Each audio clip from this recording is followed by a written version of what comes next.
today's episode of The Strange Show, I had the pleasure of interviewing Adam Wolf at this year's Gadget Repair Expo in Miami. Adam's been in the wireless industry for decades. Adam is also the president of the National Wireless Independent Dealer Association, which is a trade and advocacy organization dedicated to supporting independent wireless retailers. Adam also serves on the All Wireless and Prepaid Expo as an advisory board director. Today's sponsor is my company, XI Repair. If you need your device repaired or data recovered, check out xirepair.com. We are a WISE certified provider that can help fix your cell phone, tablet, computer, laptop, and game console. We offer an industry-leading warranty and have successfully fixed over 40,000 devices since 2018. Now, on to my conversation with Adam Wolf. Well, Adam, I know I've heard and I've seen you on social media for quite some time, so I'm glad we could finally sit down and connect. So tell me about NWIDA? NWIDA, that's how we pronounce it. Cool. So we are the National Wireless Independent Dealer Association. We were the first, and we are still the only trade and advocacy association for wireless dealers. Technically we started in 2017, but we didn't let anybody know who we were or anything until 2018. Yeah. And like I said, we're a trade and advocacy association. So retail stores join us. We have about 30 vendor partners right now that will give you a discount on pretty much anything you need to run a wireless shop. From the design and furniture to devices, accessories, repair parts, credit card processing, payroll processing, accounting services, lease management, soup to nuts, what you need to run a shop, we can save you between 10 and 40%. And then we do advocacy work as well. We're very involved with Right to Repair. We work with repair.org. We work with iFixit in e-recycling. We get involved in any kind of legislation that's going to impact the dealers. We have, how do I say this? We have contacts in Washington, D.C. at agencies that have 3 letters in them. So sometimes they contact us for advice. Sometimes we'll contact them and go. CIA or NSA? Not quite those guys, but anything that's going to, again, a legislative or a merger. That we were very involved in the Sprint T-Mobile merger. We are now in the middle of the T-Mobile US Cellular merger. Just kind of making sure that, hey, these dealers aren't going to go away just because they sold US Mobile, and US Mobile may end up going away. And if they do go away, that they're compensated fairly. That's interesting, because I've never thought about that side of the business. And when someone gets bought out, what happens to all the prepaid carriers? If this goes through and there's a T-Mobile store and across the street there's a US Cellular store, something's going to happen. Right, yeah. And it was the same when Sprint merged because there was a Boost store next to a Metro store. So something had to happen. So we were part of the behind-the-scenes crowd that said, hey, you got to do something about this, and they ended up spinning Boost off. How did you get into this industry? Like, were you in telecom before? So my first quote-unquote real job out of college was I was a customer service rep for a cellular telephone company based in New York called Metro One. I was their 45th employee. And that was 1987. It's been a little while. So I've been in the industry since 87. I've worked on the carrier side. I've worked on other sides. I was a master agent for about 5 years. Verizon, AT&T, or Metro? We had about 11 MVNOs. So we had Leica, we had Red Pocket, we had Simple. For those that don't know, explain MVNOs. What MVNO is? Yeah. So an MVNO is what pretty much... Well, basically what they do is they're a cell phone company that doesn't own the towers. In the U.S., there are 4 main guys who own their towers, which is T-Mobile, Verizon, AT&T, and Boost. There are some small... Boost owns towers? They do now. Really? Yep. Wow, I did not know that. Well, when Boost was spun off, they were sold to Dish, and Dish now is building from scratch a 5G network. Wow. So they own the frequencies and the towers. But an MVNO is a company that many people have heard of, Leica Mobile, Consumer Cellular, Red Pocket Mobile. Those are all companies that... Mint Mobile Classic? So Mint used to be. but they got bought by T-Mobile. Okay. So they are now a brand of T-Mobile. Is it a subsidiary essentially? Exactly. Okay. Ultra, same thing. They were Interesting. separate. They got bought by T-Mobile. Total Wireless was separate. They got bought by Verizon. So a lot of the guys who were MVNOs have now become brands. Cricket is a brand of AT&T. They're owned by AT&T. Metro is owned by T-Mobile. They're a brand of T-Mobile. But these are guys who used to be either smaller carriers. Metro was an actual carrier, owned their own towers, got bought, was an MVNO for a while, and then got bought and now is a brand. But an MVNO is somebody who doesn't own their own towers. They buy wholesale from one of the carriers, and then they resell it, usually at cheaper rates than the carrier sells it. Is that a profitable business still? Is that something, if you were telling a startup entrepreneur that wanted to go into that space? Which I talk to these people quite a lot, actually. There are 170 MVNOs in this country. Really? I would have thought there was a lot more. That's crazy. Nobody's ever heard of more than 5 of them. Yeah. You proved your point. Exactly. At least 150 aren't making money. Every MVNO, I kind of have this saying that's been going around. You need to have 2 things. You need to have a differentiator and a distribution strategy. So how are you going to get your product out there? And what makes you different than the other 170 guys? The United States now, their pop rate, their penetration rate, there are more cell phones than there are people in the US. So you're not selling to anybody new. So you need to convince somebody who's with somebody why they should move to your service. If you don't have a good differentiator, nobody's ever going to move. But if you have a good one, you'll get them. That's well said. That's well said. That's really interesting. I've never thought about it like that. And we had I don't know if you've ever heard of Tesix. Have you ever heard of Tesix? Tesix. I have not. They were a local, I believe it's MVNO, out of my hometown, Montgomery, Alabama. Pretty small in that area. They had a really niche market. But yeah, there's probably a million of those other type stories out there of companies that have tried. What's happening now is in the MVNO market, it's exactly what you just said. The smart ones are becoming super niche. Okay, I want to serve this. I can do this. I'll give you an example. We work with a company that is in the Amish community. Now, I thought they're not supposed to have phones. The Amish don't have cell phones. You're absolutely right. But what they want is a landline, quote landline, in their barn. But they live so far out that Verizon or AT&T is never running fiber out there. Yeah. They sell these little black boxes. You put a SIM card in. It generates a dial tone. And you plug a landline into that.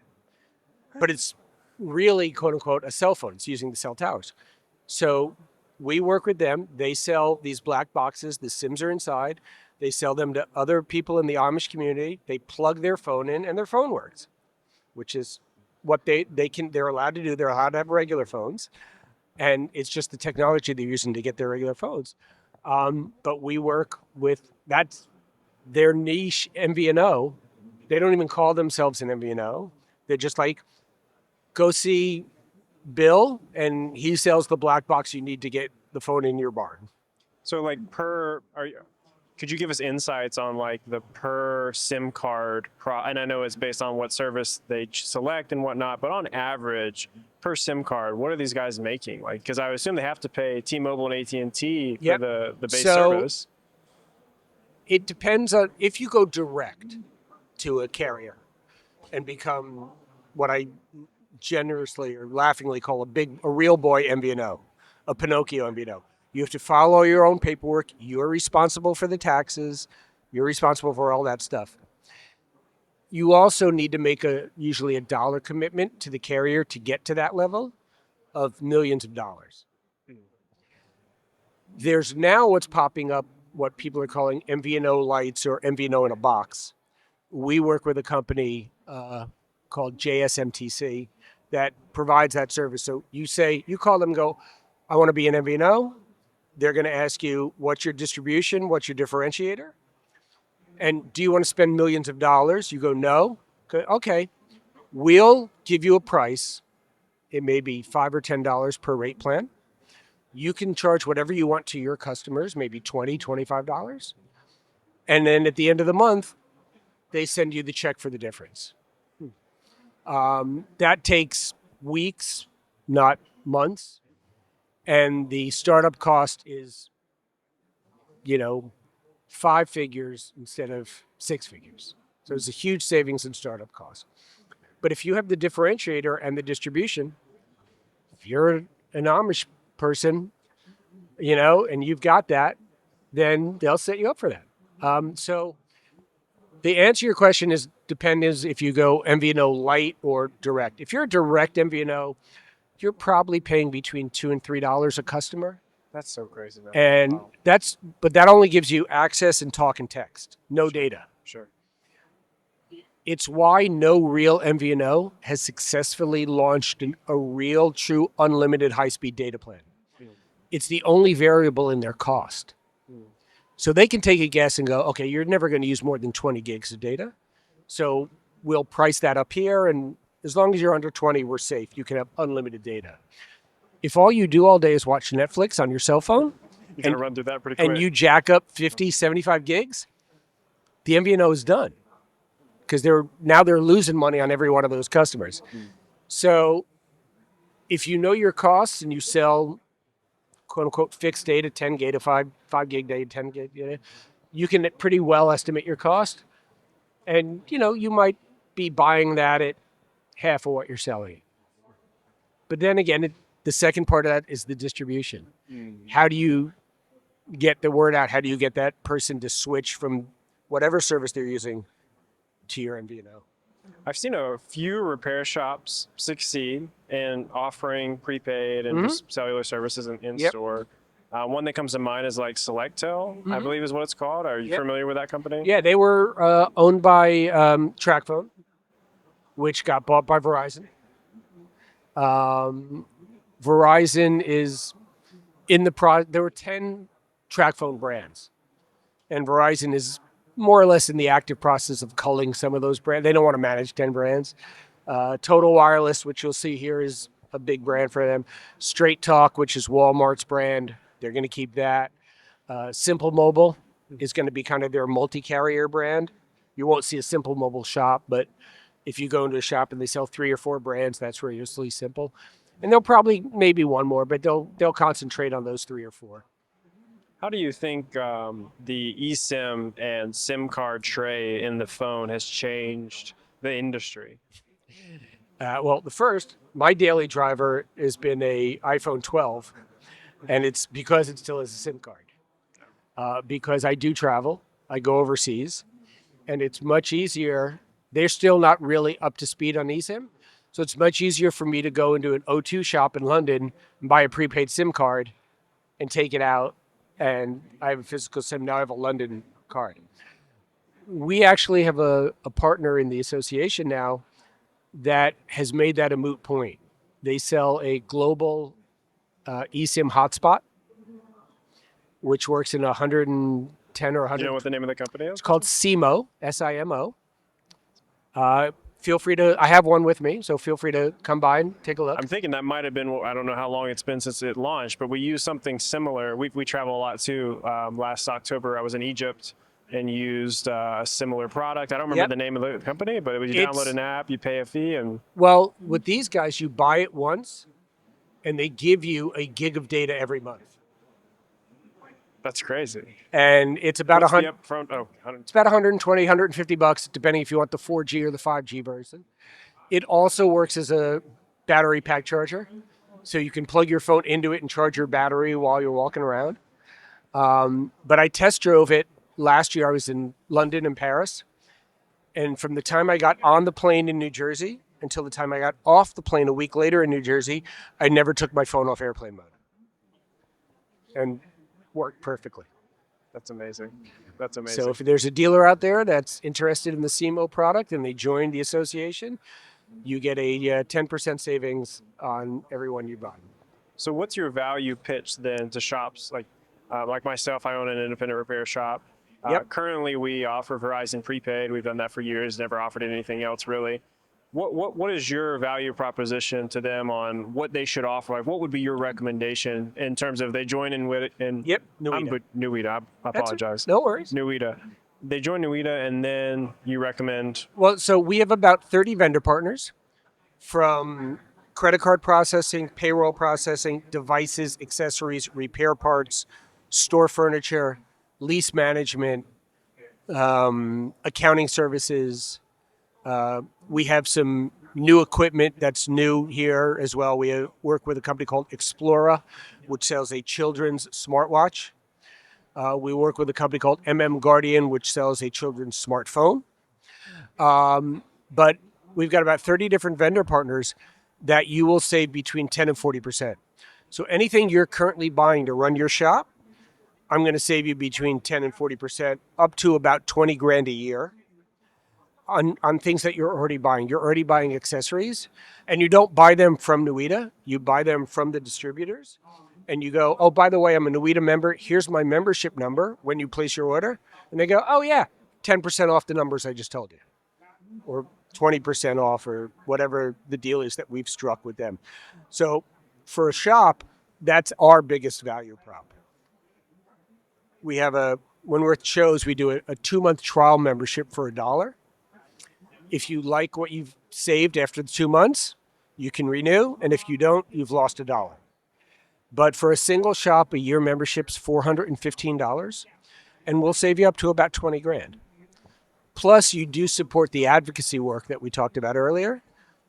Part of that goes to that for, literally postage when we snail mail every senator in the country telling them this is a bad deal, you need to vote against this. You pay for things like postage too. I think maybe what I was trying to ask is less about the deals and more so about the actual carrier side of things. Like, is there a particular carrier that you recommend independents offer? Is this something that you recommend shops I've do? always told, as far as carriers, it's really based on coverage. A carrier could give you unlimited data and everything for $2 a month, but if they don't have the towers where you're selling it, it's useless. We work with all the carriers. Verizon is a member of the association. Boost is a member of the association. We work with a lot of MVNOs. H2O is a member. I hate naming them because I always leave people off. But a lot of carriers, a lot of the MVNOs are members. But it's really about coverage and, what's best for you guys. We do work with a master agent that represents about 6 or 7 brands that gives our members 20% off on SIM cards. So there's a little savings there. And through them, you can sell Leica and AT&T Prepaid and a few others. But as far as carriers getting into, selling pins and SIMs, find out what your customers want and what they're using. At the end of the day, like I said, there's really only 3 or 4 guys that own nationwide towers. There's smaller ones in more rural areas. Carolina Wireless comes to mind, things like that. But, for the most part, people are talking AT&T, T-Mobile, Verizon. Yeah. And who's got that coverage, and then go find the best deal for you as far as reselling pins. Interesting. All right, so we're in Alabama. Verizon towers are pretty prominent, at least in our area. That's why we've always used Verizon prepaid as of now. Customers seem to like that. Do you see a lot of change coming or happening in the wireless industry in terms of options that customers have besides the big carriers? Do you think there's an antitrust case to be made in anything there? Or? No, I mean, because there are 4 nationwide carriers, the antitrust issue is long past. And anybody who wants to fill out the paperwork and write a check can be an MVNO. Some of the MVNOs are more direct to consumer. Some are building out dealers. MobileX, which is a Verizon MVNO, is currently looking for dealers. We've worked with them in the past. I should say hello to Peter, who runs MobileX. For those of you who don't know, that's run by Peter Adderton, who founded Boost in the U.S. and in Australia. Sold Boost in Australia, and now is running MobileX. But there's some Verizon MVNOs and Verizon brands. Total Wireless is hard pushing for dealers. Simple. Again, these were MVNOs, but they're now brands. So there are plenty of choices for a dealer who wants to get onto the sales side of things. Is this something that these dealers would allow companies that have been predominantly service providers in a retail environment to do? Like, would MobileX be interested in partnering with repair shops Absolutely. to offer products? Yeah. It used to be a fairly clear line between repair shops and quote unquote sales shops. And I think the repair guys started first, where they started going, well, wait a minute, I have an empty wall. I can sell accessories. Yeah, for sure. No, we did. And if I'm selling accessories, well, as I fix this guy your phone, oh, whose service do you have? Oh, you have Simple Mobile? No. Do you need me to refill you? I can refill you, top you up right here. And they just log into a portal and top the gap. So they started first, and the sales guys went, well, wait a minute. So they started to learn at least how to do basic things, glass repair. So that line is becoming more and more gray. Yeah. I agreed. Certain brands want you to be their store. Total wants you to be a Total Wireless shop. They'll allow you to do repairs. Some brands won't allow you to do repairs. And other brands are more multi-carrier. As far as I know, MobileX is more of a multi-carrier brand. They don't care if you're selling other brands as well. Simple Mobile, for sure. Ultra Mobile, who's on the T-Mobile side, for sure, multi-carrier brand. So there are guys who don't care and guys who want you to open a Total shop, or I'm blanking, but I'm sure there are others. So it depends. But if you don't feel like rebranding your entire shop, Sure. and just say, by the way, now we offer Simple Mobile or MobileX or whatever. And that is actually one thing I do recommend to the dealers. Get somebody from every carrier.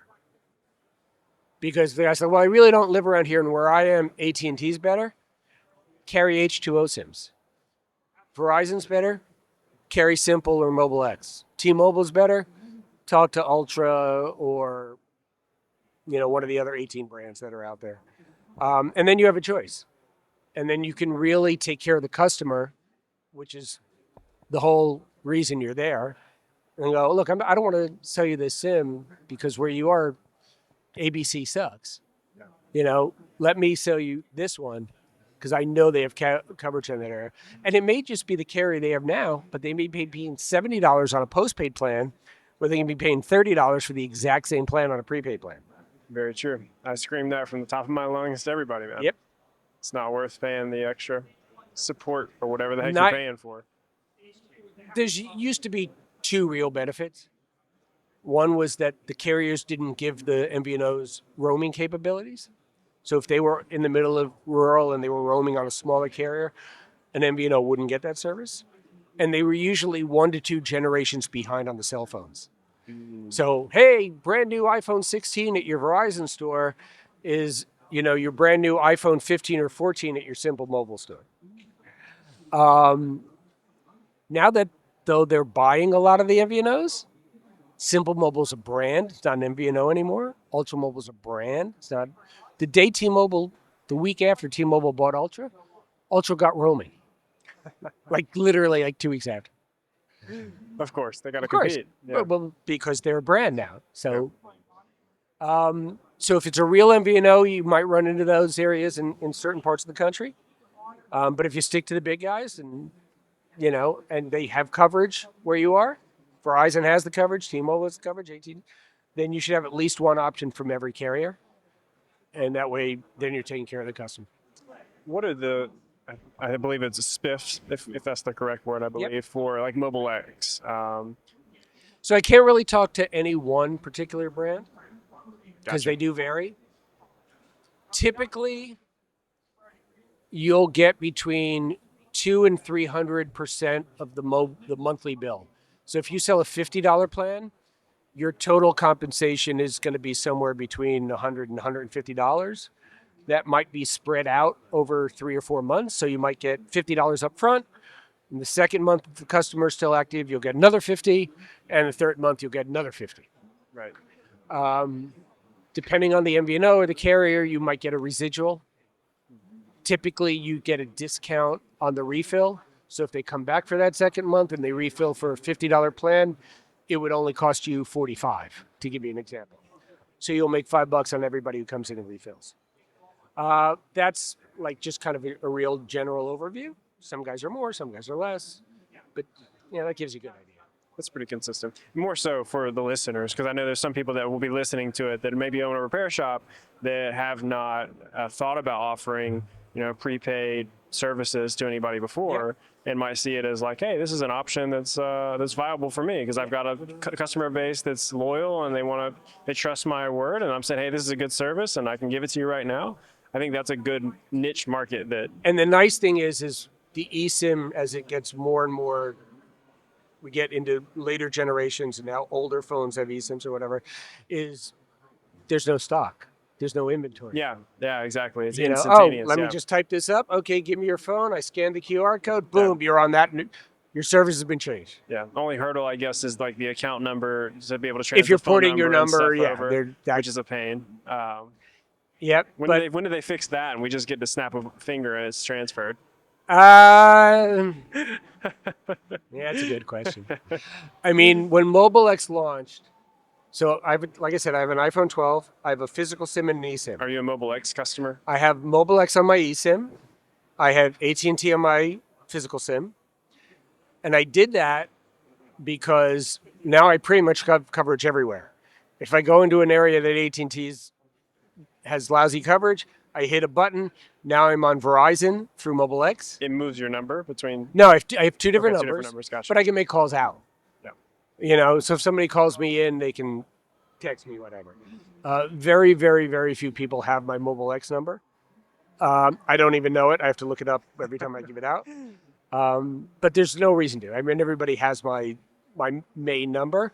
But if I'm traveling and I need Verizon, because that's the coverage where I am, I have it. And I pay, as a retail customer, I don't have an unlimited plan, but I pay them about $5.70 a month. Retail. And for that, I get 150 minutes talk and text and about 3 gig of data. That's a good price. So, for $6 to have a backup number that's on a different network is kind of, for me, it was a no-brainer. Do they have any international coverage, like Mexico or Canada?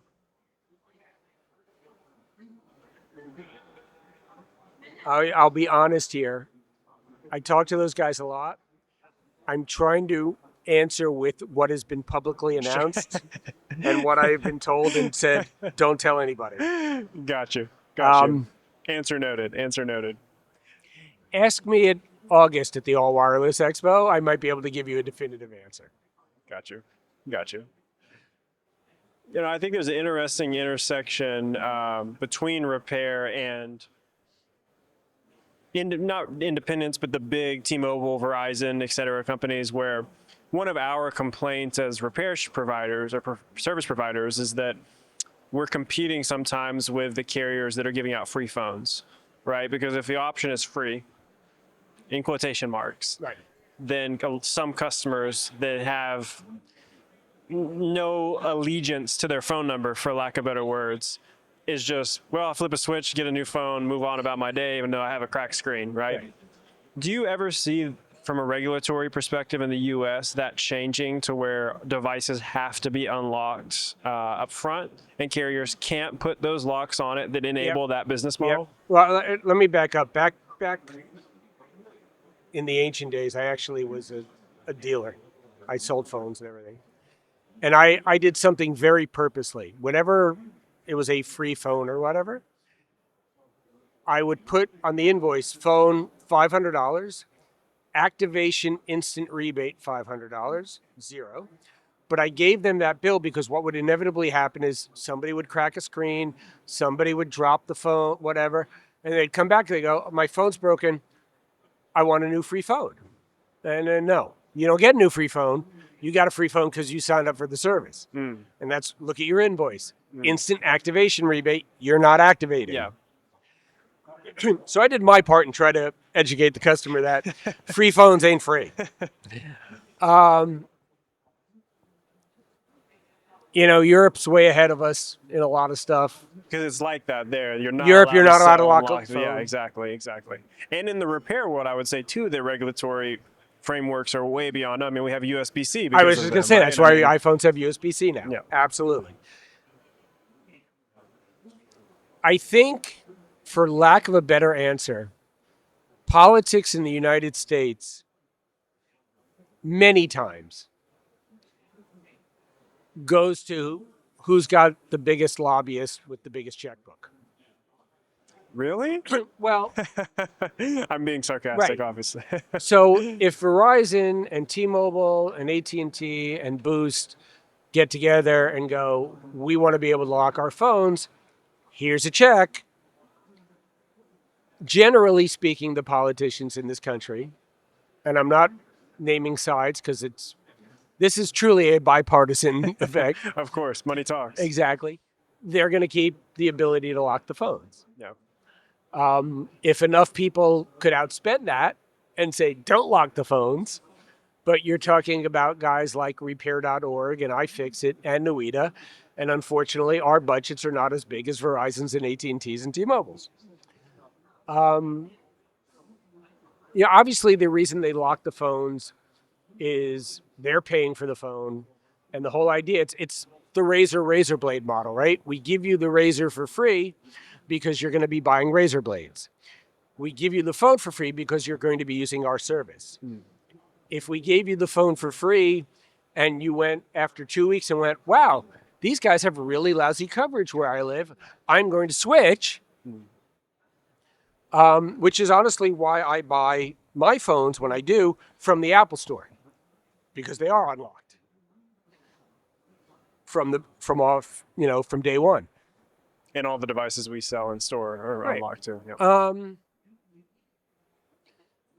So the short answer is I don't see the laws changing anytime soon.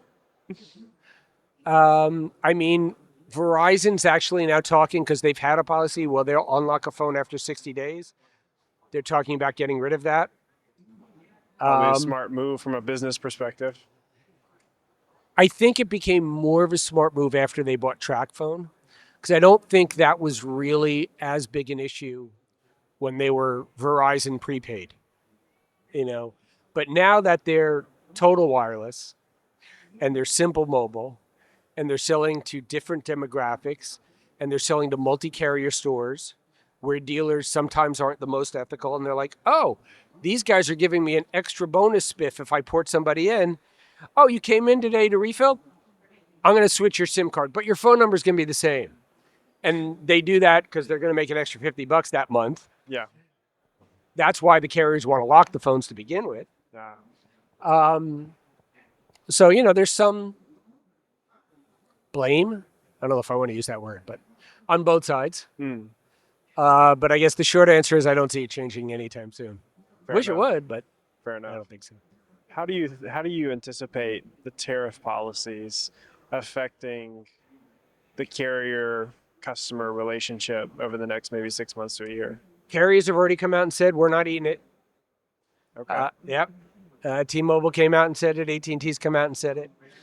I've been talking to some of our partners.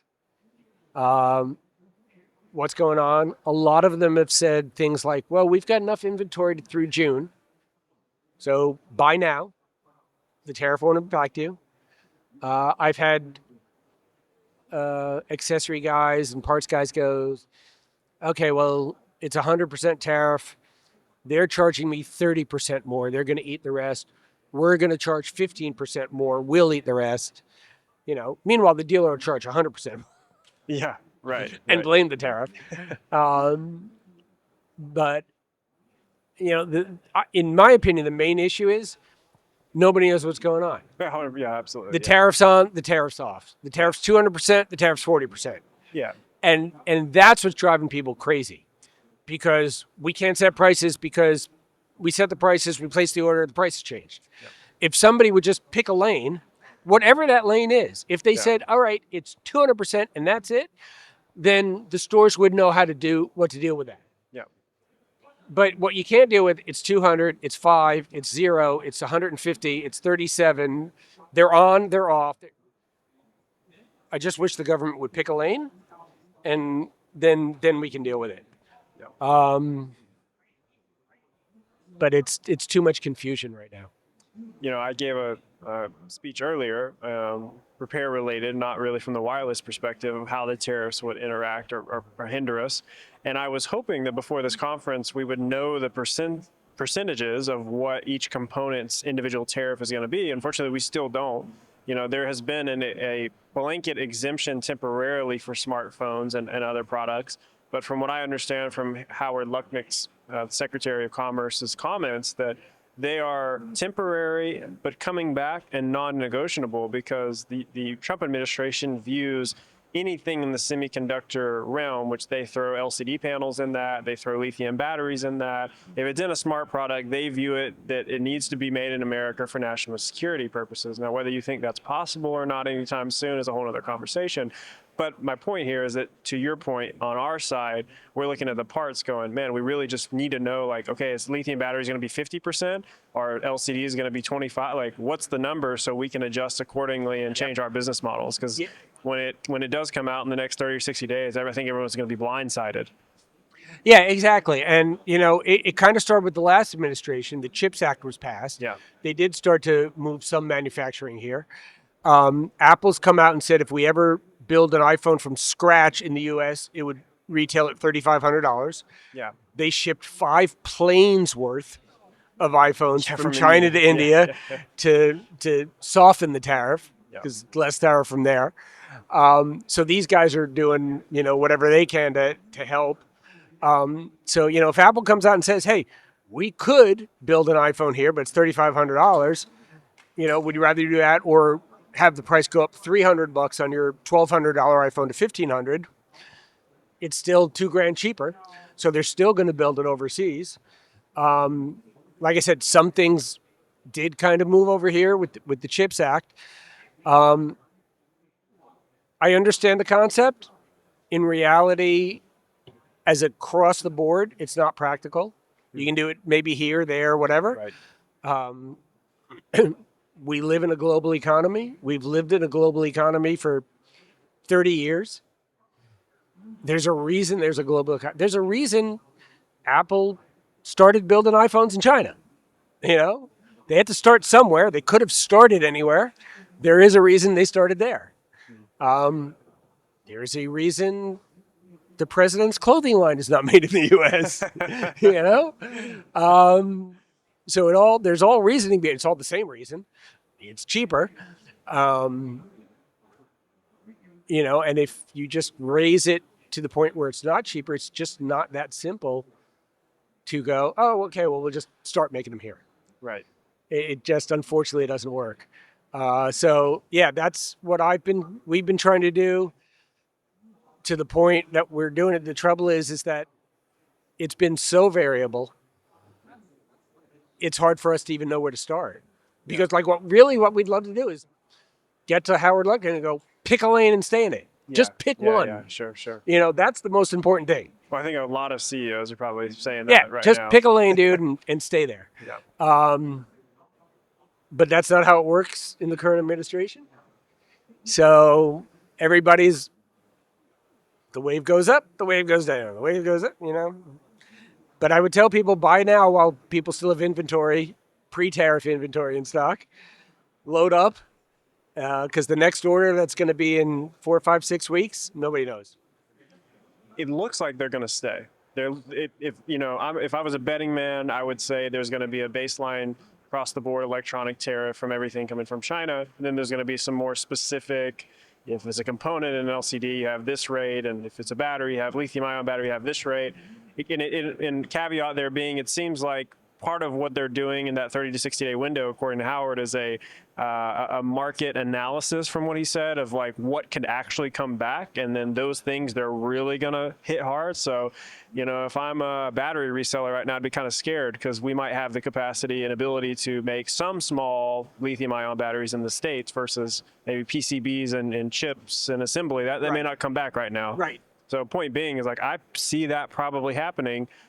If it does, and we have a 20, 30, 40% tariff that stays in China, what do the carriers do? Do they increase the 2-year and 3-year contracts to 4 and 5 years? Do they have one-time fees that you pay to get a device? Yeah. I mean, unfortunately, like you said, nobody knows. And even if you can move some stuff here, just by economics. So if you're paying $5 for a part, and it goes to $8.50 with the tariffs, and it could be made in the U.S., guess what? They're going to sell that for $7.50. They may be able to make it for $2, but they know they can sell it for $7.50 because the other competition's $8.50. Yeah. Of course, they're going to maximize their profits. Yeah, of course. You know, and so you're still going to pay 25% more, 50% more. You know, just because the laws of economics will allow that. Yeah. And they're in business to maximize their profits. So the stores are going to, the dealers, the repair shops, ultimately the customers, prices are going up no matter what if the tariffs stick around. But yeah, it's right now it's a huge unknown is the short answer. Yeah. That sums up the administration in a lot of ways, especially on the, it feels like they're trying to negotiate in the public, which may not be the best idea because you just end up with chaos from everyone that's watching from the sideline, just going, let me just do business and tell me what's going on, man. That's it. Pick a lane, guys. Yeah. Well, man, this has really been a pleasure. I appreciate it. Thank you very much for having me. I'd love to do it again, maybe virtually. I know we may not always have the ability to do in person like this. This is great and preferred. But where can people go about to hear about you and join? NWIDA.org is the main website. I will give your viewers and listeners the same show special where they can try us out 2 months for $1. When are we dropping this? I'll get you probably within the next week. It should be live. So by the time we drop, I will give you your own discount code. Strange. Sure. That's easy. And so anybody can go up, sign up. They will either get the 2 month for $1, or if they want to commit, we'll give them 20% off any 3, 6, 12-month membership. And we'll use that discount code. I'll have that up by the time we drop. And, if you're a wireless shop and you're looking to save $20,000 a year for, $400 a year in membership fees, we can help. Love it. Thanks for your time, Adam. Thank you, man. I appreciate it. Yeah.